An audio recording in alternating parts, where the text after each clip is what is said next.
waarom? Vandaar komt ons de Kollewijn.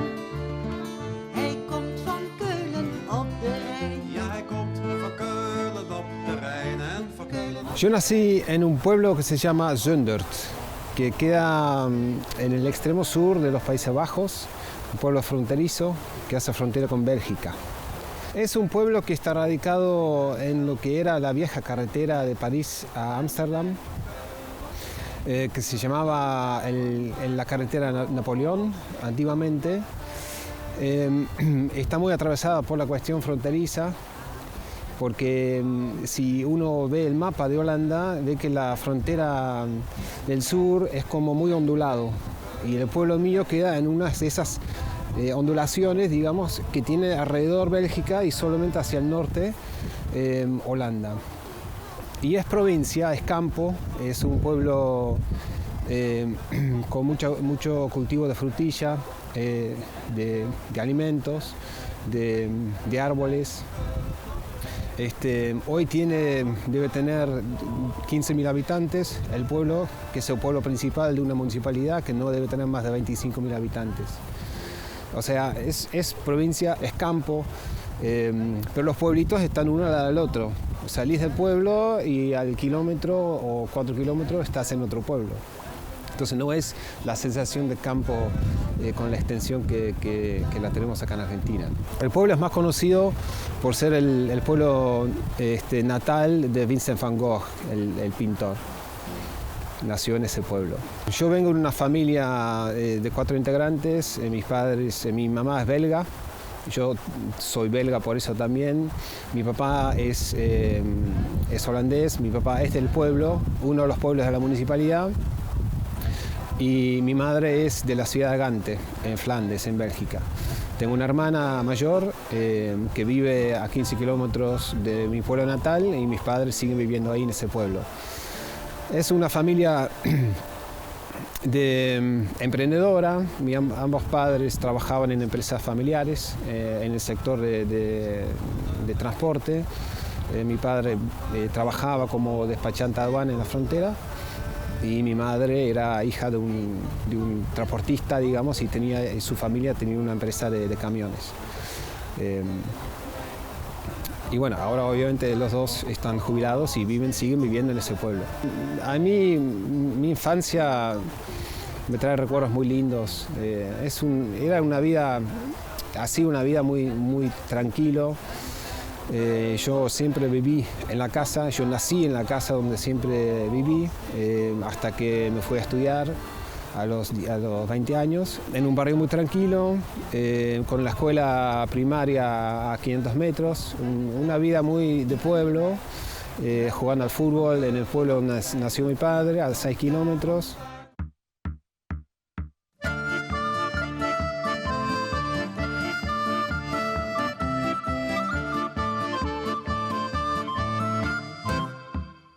Es un pueblo con mucha actividad social.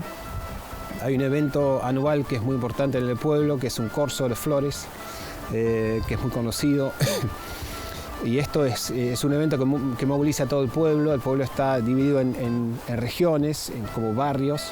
Cada barrio hace su escultura, y esa escultura después se desfile cada primer domingo de septiembre.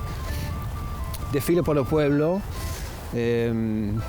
Y bueno, eso es un evento que aglutina a todo el mundo, y eso es lo que a mí me tenía muy atravesado, digamos. Yo pasaba los veranos en la carpa, como decía, que es una gran construcción al interior del cual se hacían las esculturas, con pares, con personas de mi edad, un poco más grandes, un poco más chicos, todo el verano trabajando en eso, hasta que el último fin de semana se colocan las flores, y después sale a la calle y a los 2 días, obviamente, porque es como la terminación se hace con flores, las flores se echan a perder o se pudren y bueno, se quema y después empieza el nuevo ciclo. Todo esto, nada, ese evento es un evento que realmente marca al pueblo y le da mucha identidad. Y es por eso que ese pueblo es casi imposible describirlo sin sin pasar por mencionar el evento del Corso.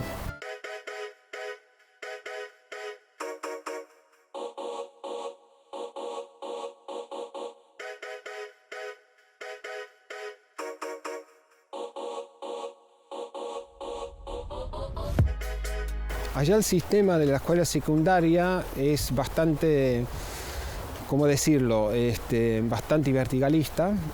Muy a temprana edad te van clasificando, te van haciendo exámenes y vos transcurrís la escuela secundaria por ciertos niveles, y algunos niveles, digamos, te dan acceso a la universidad y otros niveles a terciarios y demás. Como yo vivía en una familia, digamos, emprendedora, un poco yo recibí siempre el mandato familiar de ser quien iba a suceder a mi madre en la empresa de camiones.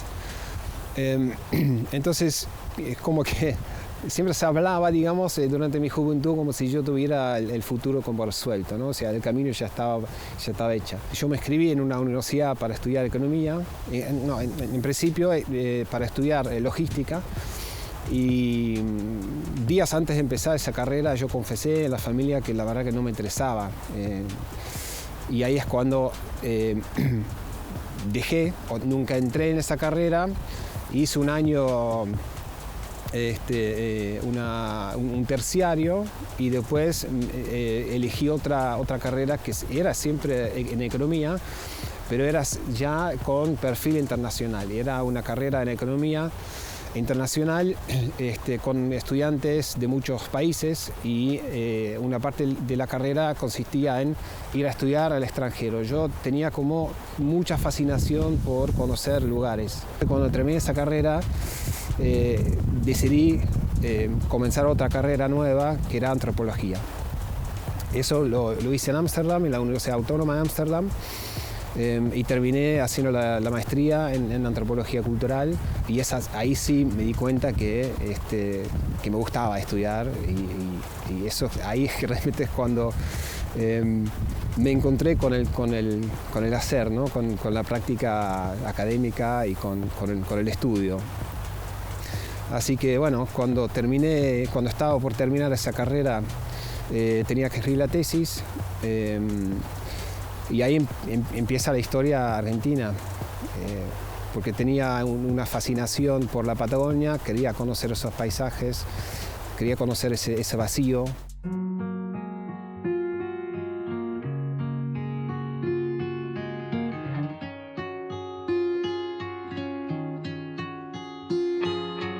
Los Países Bajos es un país muy densamente poblado, 17 millones de habitantes en un cacho de tierra muy chiquito. Y cuando veía imágenes y leía sobre la Patagonia, esas inmensas extensiones, las estepas, la fotografía de los Andes,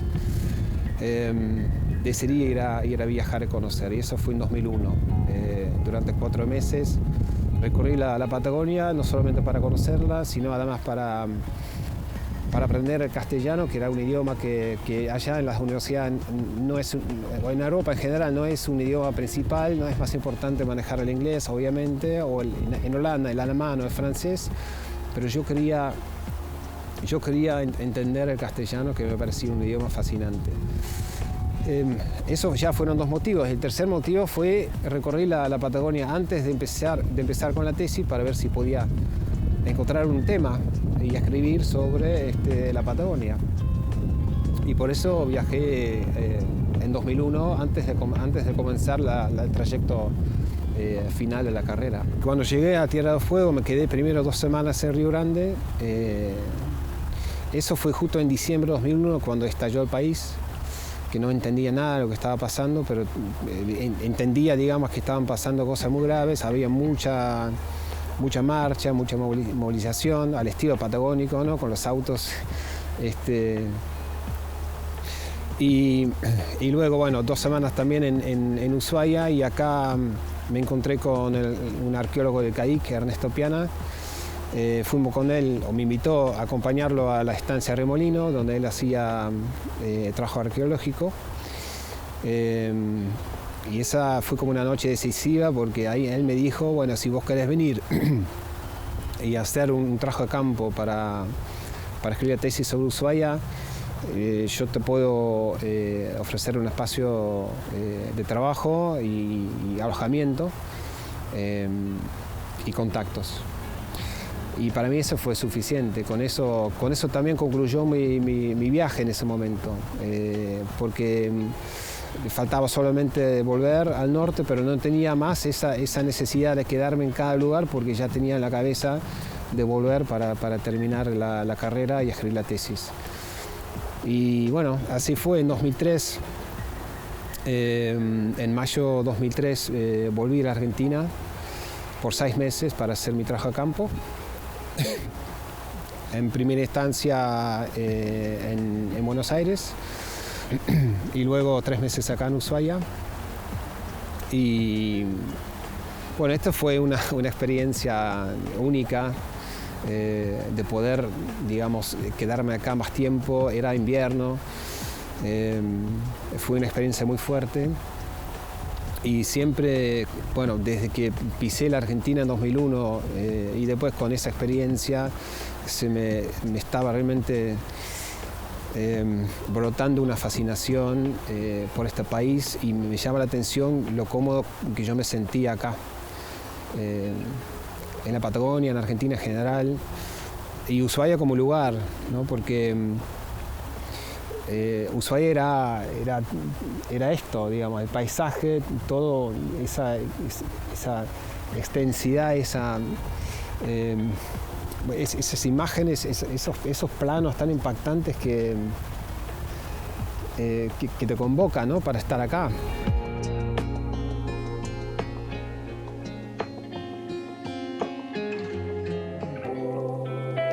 En 2003 también había conocido a mi compañera de vida, Cecilia, en Buenos Aires.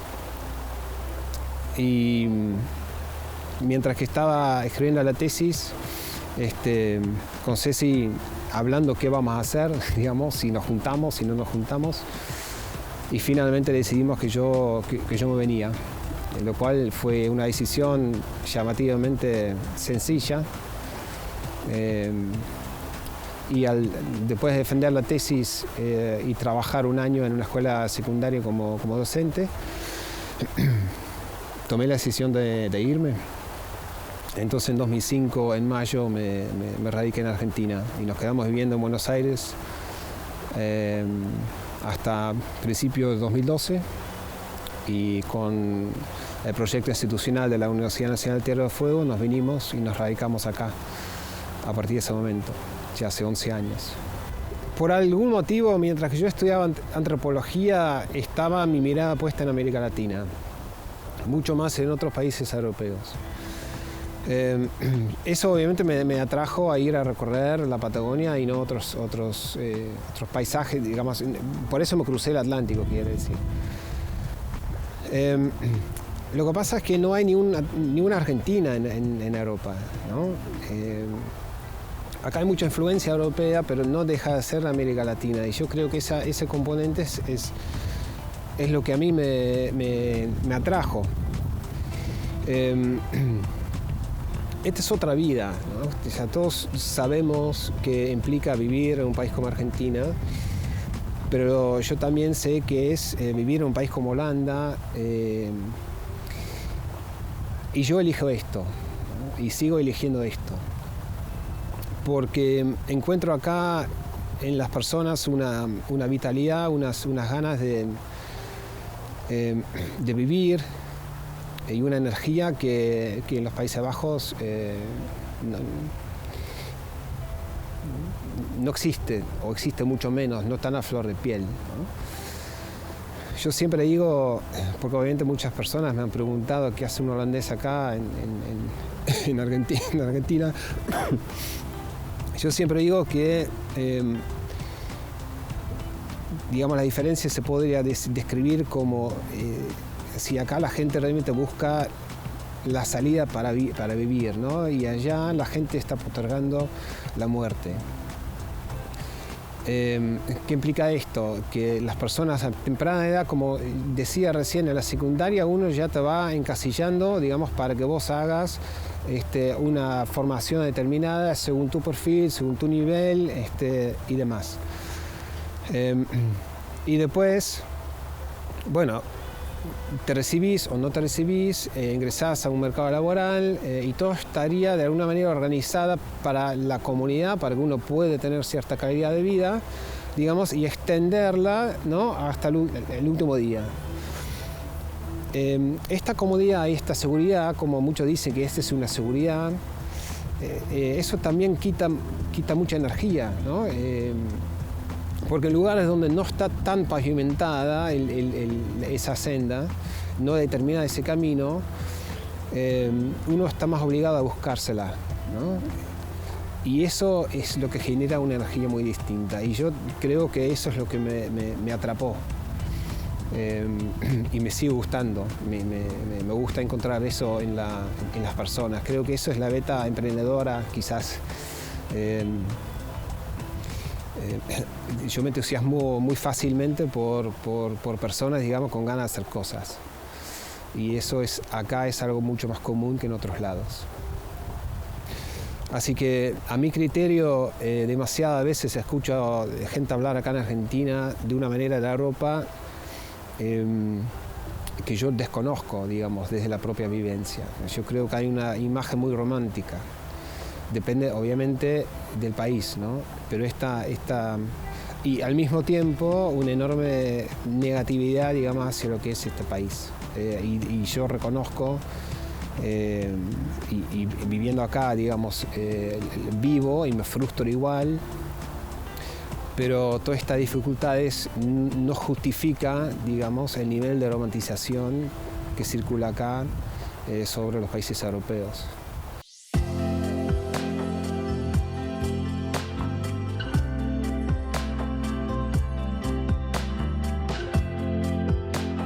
La vida social que uno tiene acá es más espontánea, es más descontracturada.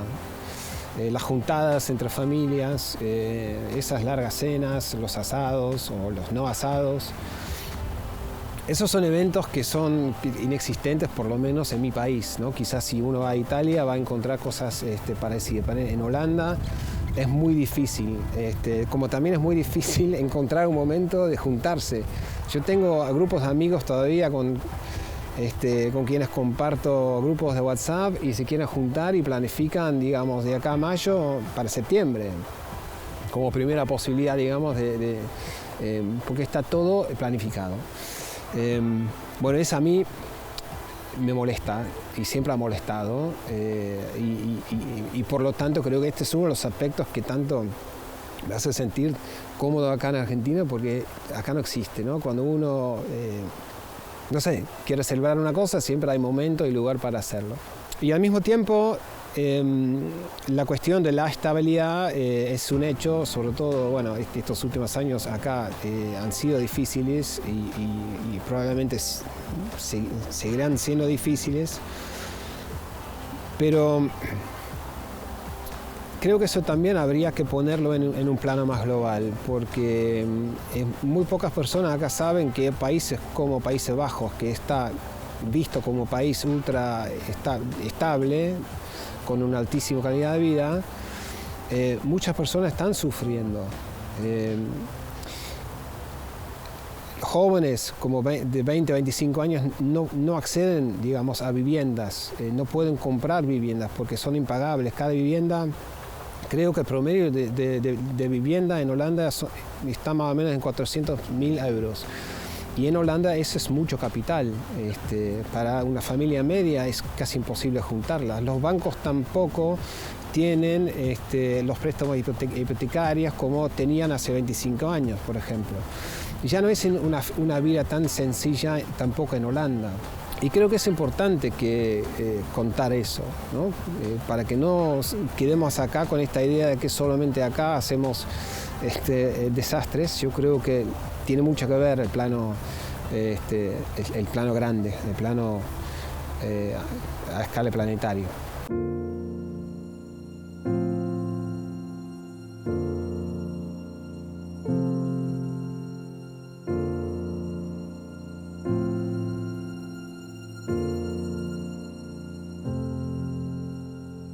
la Patagonia es mi lugar.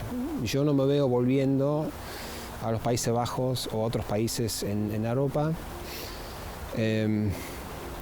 Sí me gustaría tener una experiencia con mis hijos y con mi familia allá para que conozcan, para que puedan hablar el holandés, por ejemplo, y para que ellos también puedan tener, yo creo que la experiencia de vida en otros países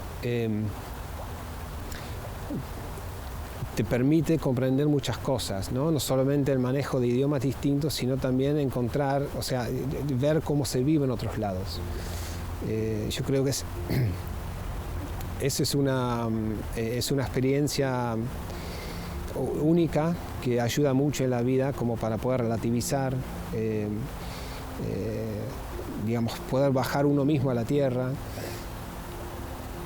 Cada vez que yo viajo a Holanda, a mí me ayuda mucho también bajar a la tierra, porque uno cuando pasa mucho tiempo entre la nostalgia, digamos, y las cuestiones que acá realmente cuestan, ¿no? Se van generando estas ideas, ¿no?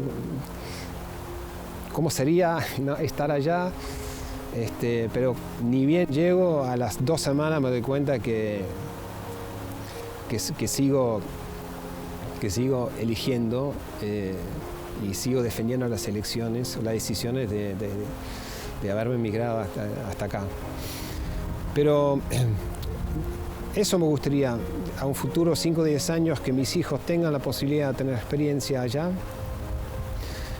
y poder encaminar algo que aporte a la transición, a la transformación, porque mi trabajo consiste en esto, ¿no? De aportar en un cambio. Yo creo que necesitamos hacer cambios, necesitamos encauzar una transición hacia una vida un poco más sostenible, y esto es totalmente factible acá en esta isla, es totalmente factible acá en este país, y eso es lo que me motiva a seguir trabajando en lo que estoy haciendo. Y a mí me gustaría que mi propia vida diaria, digamos, sea como una expresión de eso, una expresión práctica de eso, lo que a mí me gustaría hacer. Mi trabajo es poco práctico, ¿no? No es cierto. La docencia es algo muy práctico y es algo muy digno, algo muy valioso. Pero después el trabajo académico se centra mucho en la producción de textos, ¿no? Y mucho menos en el hacer, lo cual también es fundamental. Pero tengo este bicho emprendedor, digamos, que siempre tiene esa ansiedad por estar haciendo, y eso es lo que más me cuesta encontrar en el trabajo que tengo. Yo creo que la vida misma debería ser una expresión, digamos, un resultado, digamos, de los deseos. Así que las decisiones drásticas también uno las tiene que seguir tomando a nivel, digamos, a pequeña escala, ¿no? Y no solamente anunciándolas en un aula o en un texto. Es tratar de llevarlo eso mismo a la vida propia. Y la vida propia más cercana es la vida de uno. Ese es el proyecto.